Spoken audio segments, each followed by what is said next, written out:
ഏറ്റവും പ്രിയപ്പെട്ട യോഗത്തിൻ്റെ അധ്യക്ഷൻ കുര്യച്ചൻ, ഏറ്റവും പ്രിയപ്പെട്ട അലക്സ് പി ജോൺ, പ്രിയപ്പെട്ട ഷരീഫ് പാറേറ്റ്, പ്രിയപ്പെട്ട ലീല കുര്യൻ, പ്രിയപ്പെട്ടവർ,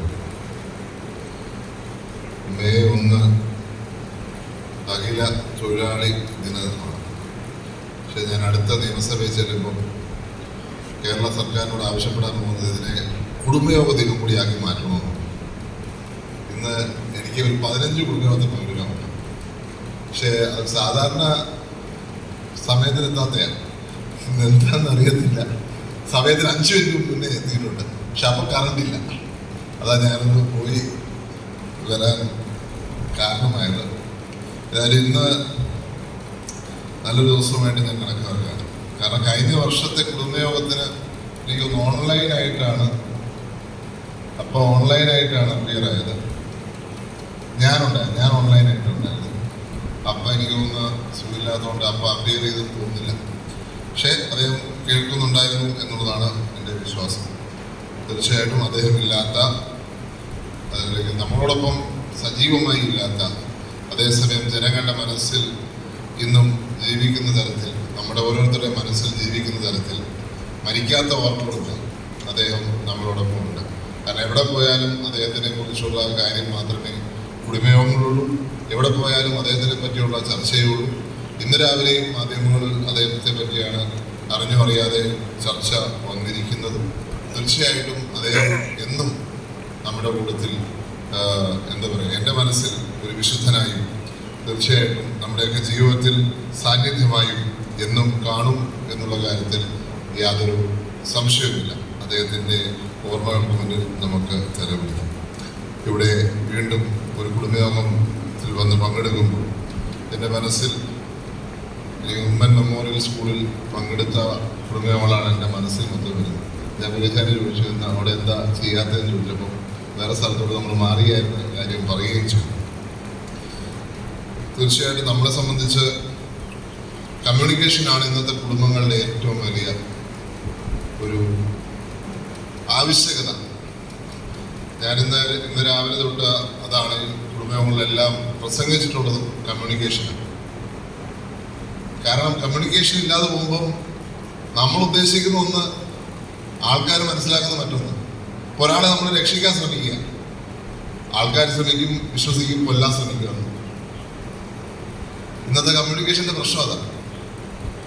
നമ്മളൊരാളെ രക്ഷിക്കാനായിരിക്കും ശ്രമിക്കുന്നത്. ഇപ്പം അപ്പയുടെ ഉദാഹരണം തന്നെ മതി. നമ്മുടെ ഫാമിലി മാത്രമേ വലിയ ഇതില്ല. 4 വർഷം മുമ്പ് ഈ ചർച്ചയുണ്ടായി ഞങ്ങളുടെ വീട്ടിൽ വാക്സിൻ എടുക്കണമെന്ന് വേണ്ടിയത്. എനിക്കൊരു ക്ലിയർ മൈൻഡ് ഉണ്ടായിരുന്നു ആ കാര്യത്തിൽ.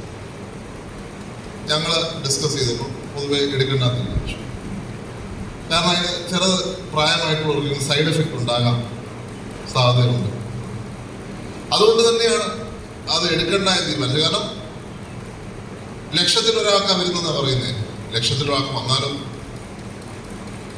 എൻ്റെ ഫാദറിനെ സംബന്ധിച്ച് എൻ്റെ കൺസേൺ എന്ന് പറഞ്ഞാൽ ഒരു ആപത്തും കൂടാതെ മുന്നോട്ട് പോകണം. അപ്പം ഞങ്ങൾ ഒരുമിച്ച് എടുത്തൊരു തീരുമാനമെടുത്ത് ആരും എടുത്തിട്ടില്ല, ഞാനുൾപ്പെടെ ആരും എടുത്തിട്ടില്ല. മെഡിസിൻസ് അതേസമയം അതല്ലാതെ മെഡിസിൻസ് എല്ലാം എടുത്തു. അലോപ്പതി എടുത്തു, ആയുർവേദം എടുത്തു, ഹോമിയോ എടുത്തു, വോട്ടെവർ മെഡിസിൻസ് പോസിബിൾ അതെല്ലാം എടുത്തിട്ടുണ്ട്. എന്തുകൊണ്ട് എടുത്തില്ല എന്ന് ചോദിച്ചാൽ ഒരു റിസ്ക് എലിമെന്റ് ഉണ്ടോ? ഉണ്ട്. ആ റിസ്ക് എലിമെന്റിന് ഞാൻ വിട്ടുകൊടുക്കാൻ തയ്യാറാണോ? ഞാൻ വിട്ടുകൊടുക്കാൻ തയ്യാറല്ല, ഞങ്ങൾ ആരും തയ്യാറല്ല എന്നുള്ളൊരു തീരുമാനമാണ് അവിടെ വന്നത്. പക്ഷെ അതിനെ വളച്ചൊടിച്ചിട്ട് ഇവിടുത്തെ മാധ്യമങ്ങൾ ചെയ്യുന്നത് എന്താ? ഒരു മലയാളി എന്ന് പറഞ്ഞിട്ട് ഞാൻ പറയണില്ല, ഞാൻ കൊല്ലാൻ ശ്രമിച്ചെന്നാ പറയുന്നത്. ചെയ്യുന്നതിനും പറയുന്നതിനും മര്യാദ വേണം. ഇത് കമ്മ്യൂണിക്കേഷന്റെ പ്രശ്നം അതാ. നമ്മളൊരു കാര്യം ചെയ്യാൻ ശ്രമിക്കുമ്പോൾ മറ്റൊരു തരത്തിൽ വളച്ചൊടിച്ച് ആളുകളുടെ ഇടയിലേക്ക് എത്തിക്കും. ആ തരത്തിൽ ഇന്നലെ അപ്പം ഇതുമായി ബന്ധപ്പെട്ട് കോവിഷീൽഡിന്റെ കമ്പനി ഒരു അഫിഡവിറ്റ് ഫയൽ ചെയ്തിരിക്കുന്നു. ചുരുക്കം ചില കേസുകളിൽ ഉണ്ടാവാൻ ചാൻസ് ഉണ്ട് ക്ലോട്ട്, ചുരുക്കം ചില കേസുകളിൽ ഉണ്ടാവാൻ ചാൻസ് ഉണ്ട് ഇതേപോലത്തെ അസുഖം എന്ന് പറഞ്ഞിരിക്കുന്നു. അപ്പൊ സ്വാഭാവികമായിട്ടും എൻ്റെ ഭാഗം ഞാൻ ക്ലിയർ ചെയ്യേണ്ടിയിരിക്കുന്നു കേരള പൊതുസമൂഹത്തിന് മുന്നിൽ. ഞാനത് പൊതുസമൂഹത്തിന് മുന്നിൽ വന്ന് പറഞ്ഞു, എൻ്റെ ഫാദറിന് ഇങ്ങനെ റിസ്ക് ഉണ്ടായിരുന്നു, ആ റിസ്ക് ഉള്ളപ്പോൾ ഞങ്ങൾ ആരും എടുത്തിട്ടില്ല എന്ന് ഞാൻ പറഞ്ഞു. അതിനെ വളച്ചൊടിച്ച് വാക്സിനെതിരെ പറയുന്നതെന്നാണ് പറയണേ. ഞാനൊന്നും പറഞ്ഞിട്ടില്ല, ഞാൻ വാക്സിനെതിരെ പറഞ്ഞിട്ടില്ല. എന്തെങ്കിലും റിസ്ക് ഉണ്ടെങ്കിൽ ആ റിസ്ക് പോലും അദ്ദേഹത്തിന് ഒരു പോറൽ പോലും പറ്റാൻ പാടില്ല എന്നുള്ള ഒരു കാര്യം. പക്ഷേ ഈ ഒരു കമ്മ്യൂണിക്കേഷൻ ചിലപ്പോൾ ശരിയാവണമെന്നില്ല.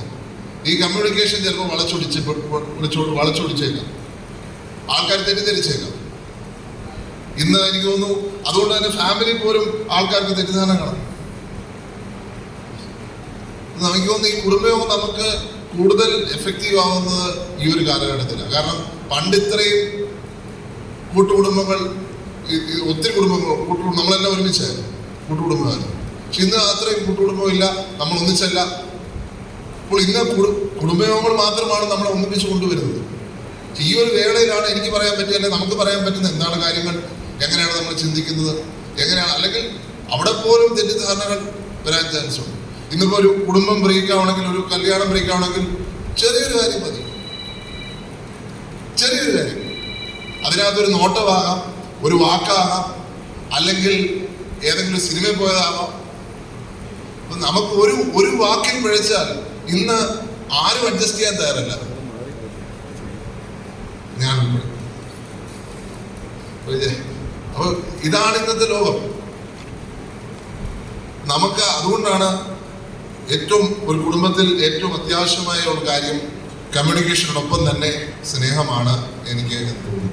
യേശുക്രിസ്തു അത് തന്നെ പരസ്പരം സ്നേഹിക്കുവാനുള്ള പാഠമാണ് നമുക്ക് പറഞ്ഞു തരുന്നത്. തീർച്ചയായും